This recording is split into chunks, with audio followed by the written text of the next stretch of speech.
t'es au Franco? Ouais, moi je suis là et j'aurais bien besoin d'un petit coup de main pour mon concours Sud Express. Ouais. Je vais demander à la je vais demander. Super, merci. Ok. Si, je pars dans 2 heures max, si jamais vous saviez venir un peu plus tôt que prévu, ça me rendrait vraiment un grand service. Alors la journée d'hier, c'était d'après moi la plus difficile. C'était difficile dans la mesure où on arrivait comme ça sans rien, le travail n'était pas pré-mâché, on arrivait comme ça en anonyme. Ah oui, sur notre blog, toute la journée, on mettait help, aidez-nous, on trouve pas. On avait donc cette mission quasiment impossible de rentrer dans les Franco sans accréditation de presse. Enfin, les Franco, c'est très contrôlé, quoi. Comme tous les autres festivals, c'est vraiment dur d'avoir un pass, on ne rentre pas du tout comme dans du beurre n'importe où. Donc voilà, la difficulté était double. Ça semblait un peu mission impossible.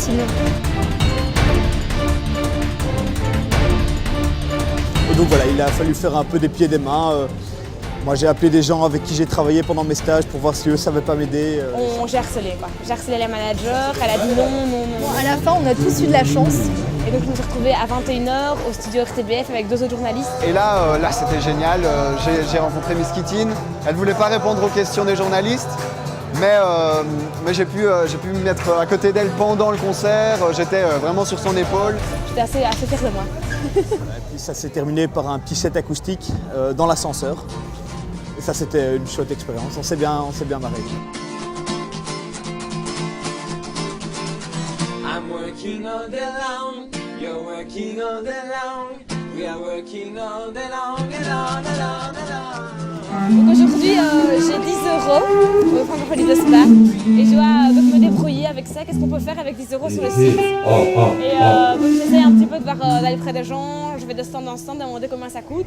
Je trouve que le sujet est 10 € par jour. Enfin voilà, moi ça me botte un peu moins de faire un reportage sur ce qu'on peut faire avec 10 € par jour dans un festival. Même pour être TV, il faut payer, donc c'est assez dur. C'est un peu moins journalistique quand même, c'est pas super attrayant. C'est un thème qui apparemment peut être assez facile, mais où justement c'est le moment de montrer sa créativité et je vous réserve une petite surprise. Ouais. Merci.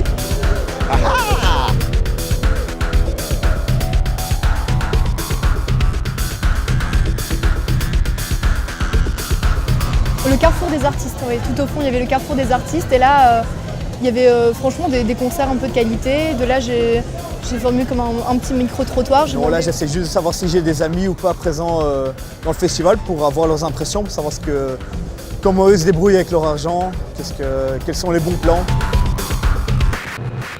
Ici j'ai pu avoir une boisson pour 1 €, alors que c'est 2,50 € sur le site, donc c'est toujours très d'économiser. Mais le problème c'est qu'à la fin de la journée il faut bien faire pipi et c'est 50 cents, donc c'est dur.